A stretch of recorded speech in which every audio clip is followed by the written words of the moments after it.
मैं मैं India India India को प्यार करती हूँ। प्यार प्यार प्यार प्यार प्यार इज लव। हूँ करती करती प्यार हूँ। करती हूँ करती हूँ। मैं India That's okay. I will study. I will study. For all film related interviews, reviews, and content, please like and subscribe to Pooja Talwar. You can also follow me on Twitter and on Instagram. Hi, Alexa. Lovely to meet you. As I said, when I told people around me that I was interviewing you, they told me that you are a fan favorite in India. So, well, namaste from all of us. Namaste. Thank you. Hello. Your song like resonates because it could mean a lot of things because I don't know honestly if any one of us actually feel it when we say I'm okay. So how did this come about? Because in a way you're also empowering everyone else that it's okay to be okay, but do we really feel okay? You know what I mean? Right. I mean, the song itself, when you say I'm okay in terms of mental health and everything, it can be said in a way where it's like, oh, I don't feel like getting into this conversation today. Let me just brush it off and just say, I'm okay. But on the other hand, it's like when you accept, where you are, you accept how you feel, you accept what's going on, and then you realize, I can make something better of this. I can improve my situation. I know I'm going to be okay. So therefore, I'm okay. You know, the fact that both sick and I'm okay in a way talk to people, and you've also openly spoken about, I mean, artists like you, I mean, have openly spoken about battling mental health issues, which is also empowering your audience and people around. It's okay to come out in the open. Don't fear the judgment. But on the other hand, also being a public figure, is there always a thought that you're leaving yourself open to judgment and, the way it is in this industry? You know what I mean? Right. I mean, as yes, a public figure, it is always a bit daunting because what's the word? My perception is widely public, widely online. There's things I try to keep personal regarding, my personal life and everything. But when it comes to mental health and everything, I do feel strongly as an advocate for, making sure people realize it's not taboo to talk about it. It should be discussed, it should be talked about because that's how a lot of people are going to find healing, how they're going to find solutions, how they are going to become okay. So, And what I like about your music is it's just that around K-pop, the genre, you've also, brought in other sounds and you've constantly reinvented with your sounds. So how would you define your version of K-pop? so how would I define my version of K-pop? Let's see. I mean, within the AleXa universe itself, I mean, we've done everything from Brazilian funk to ballads. With Bomb, Never Let You Go. We experimented with more, I guess, 2000 throwback sounds with, extra and everything. But now we're with this English American album we're working on. It's definitely more towards the pop punk side, like pop ballad side, I'd say. Definitely a new path to venture downwards in this crazy journey that we call my career. But nonetheless, I'm always someone that wants to try new things. And I'm just really happy to have this avenue to experiment with this sound that the fans haven't ever gotten before from me. And as you said, my Korea, because what has life been like after you moved to Korea from Oklahoma? You know, life of a K-pop idol. It is challenging as well because it's a tough ecosystem to survive in. Yeah, I mean, from Oklahoma to Korea, that's a big leap. It's a big leap. But I've had a lot of fun genuinely out here. I'm very happy with, the people I've surrounded myself with, the things I've gotten to experience, the opportunities that have come my way. Just everything has been a blessing in disguise one way or another. And it's busy, it's crazy, it's hectic, it's difficult, but I try to find the fun in everything that I do. And also recently, especially in the last 5 years, I would say the mainstreaming of K-pop, is just blown up.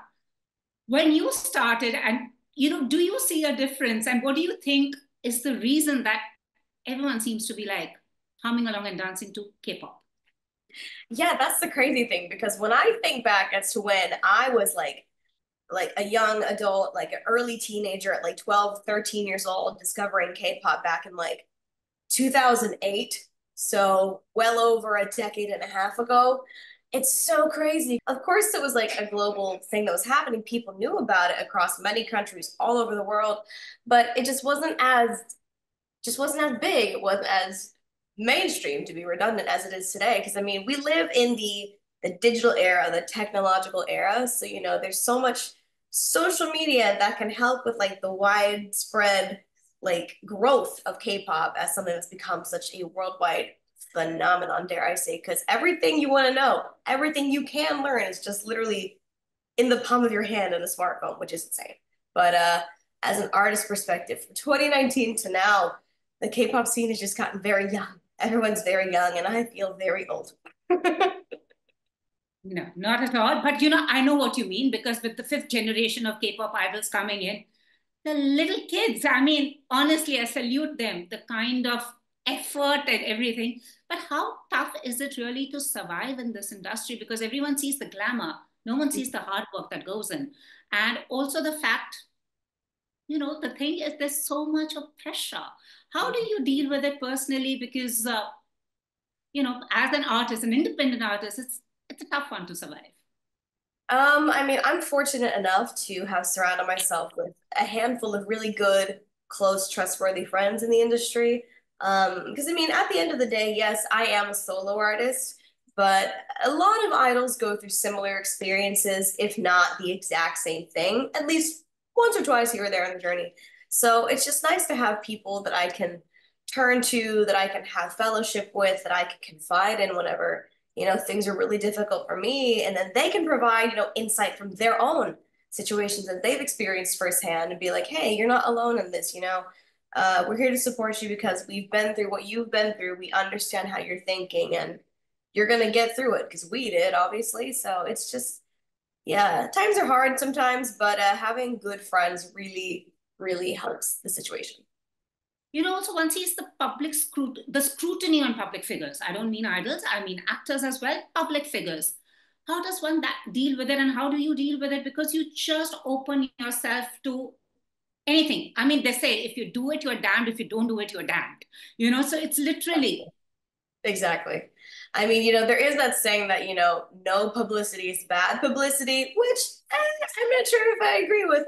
But at the end of the day, yes, as a public figure, as someone that works in the entertainment industry that puts himself out there with this image, it's definitely mind games sometimes. I mean, I would definitely say that in the beginning of my career, I was a lot more sensitive and I cared way too much what everyone thought about me.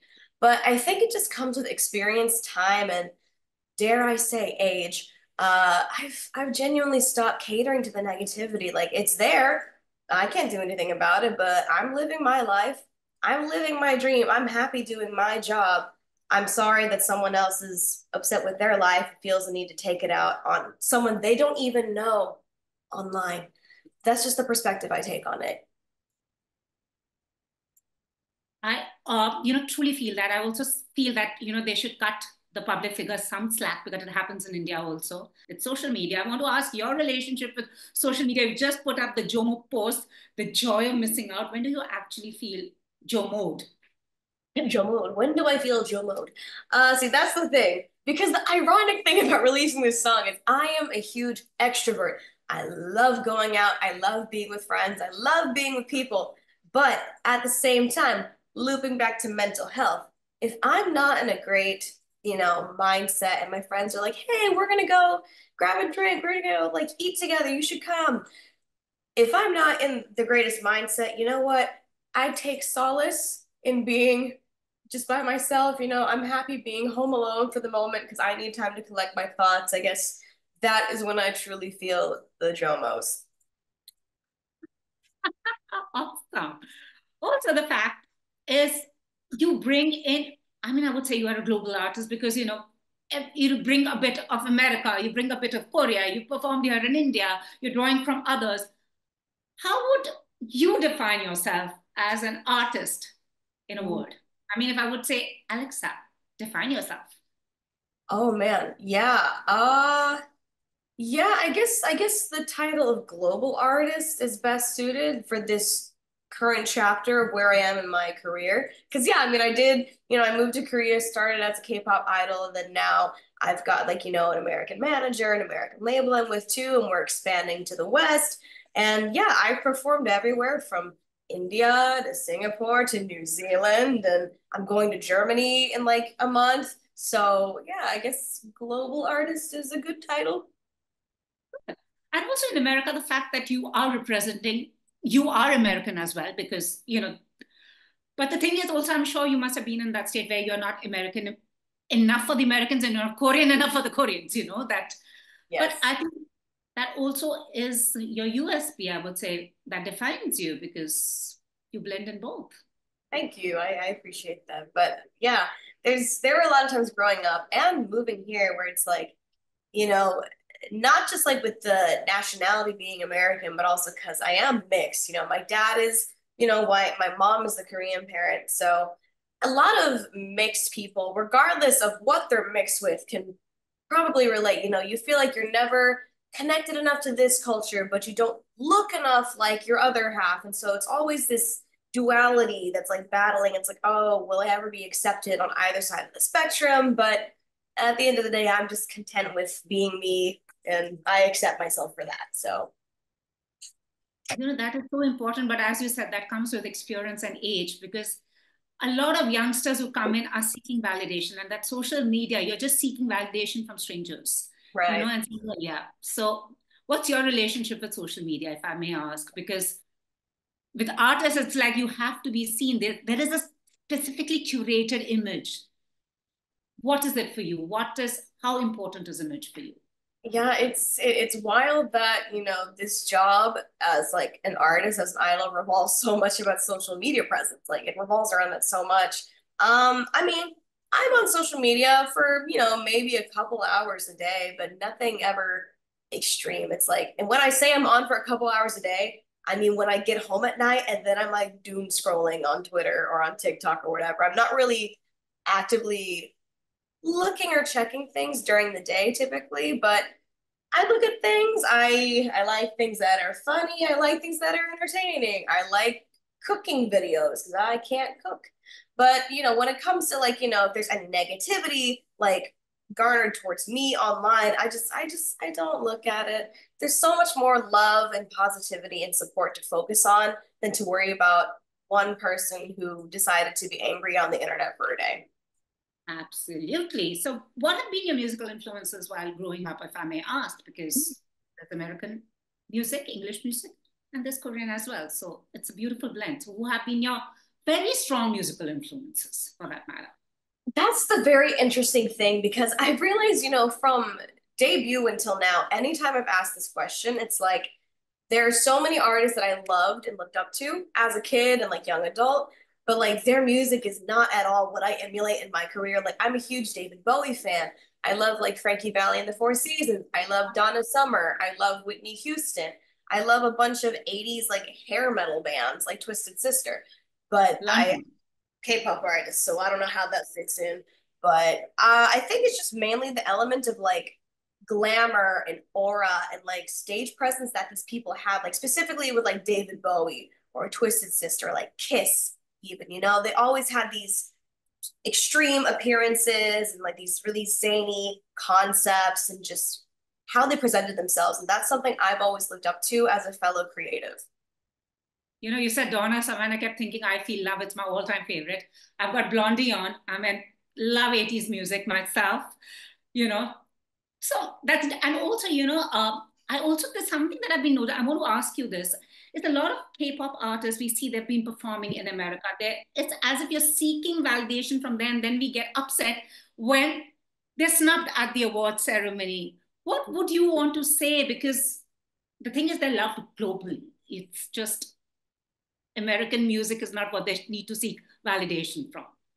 Yeah, I mean, as an American, I wouldn't say I have like an extreme sense of nationalism like at all.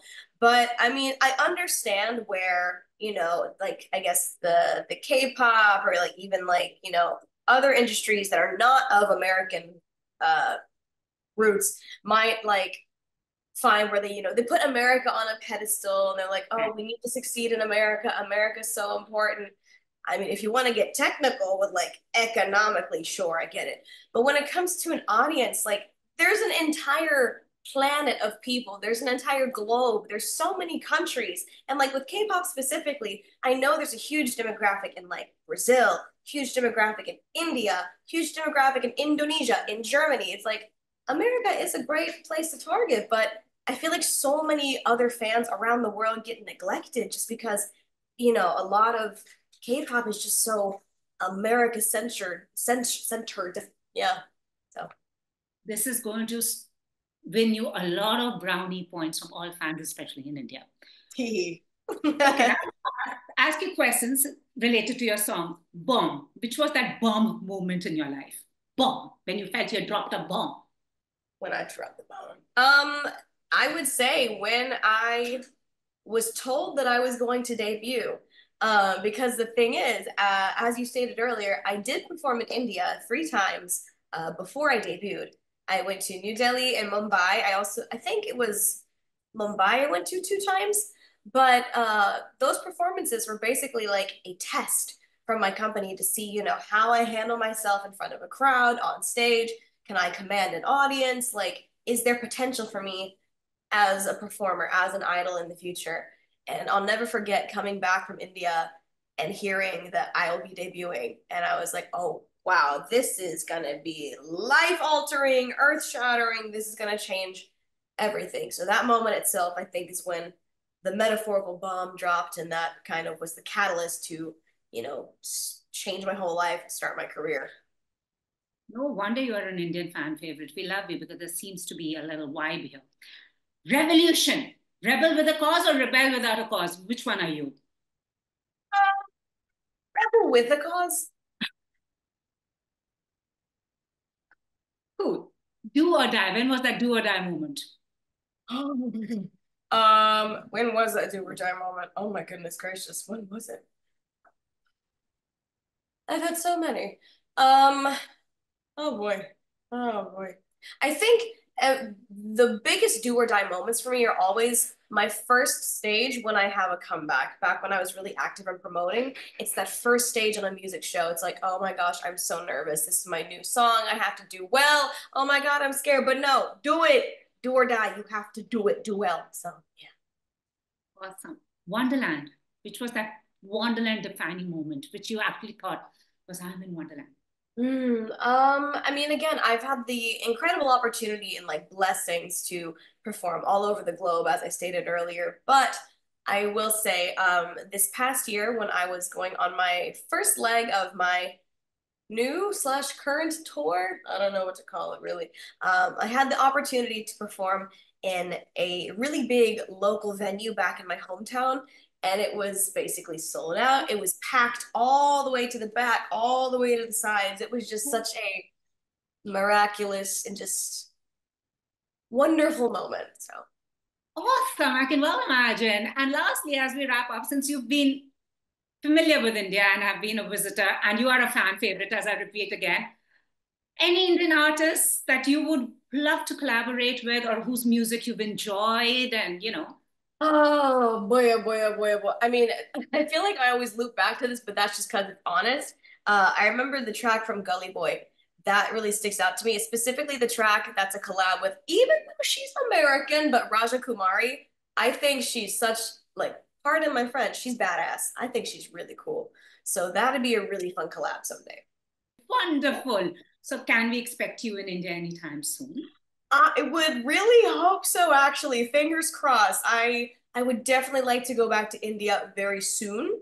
Hopefully something could be worked out. Lovely. Have you picked up any Hindi, any word in Hindi? Oh my gosh. I need to study. Is there one word you could suggest to me right now that I need to know? हम India से प्यार करते हैं. That means I love India. One more time, I'm sorry.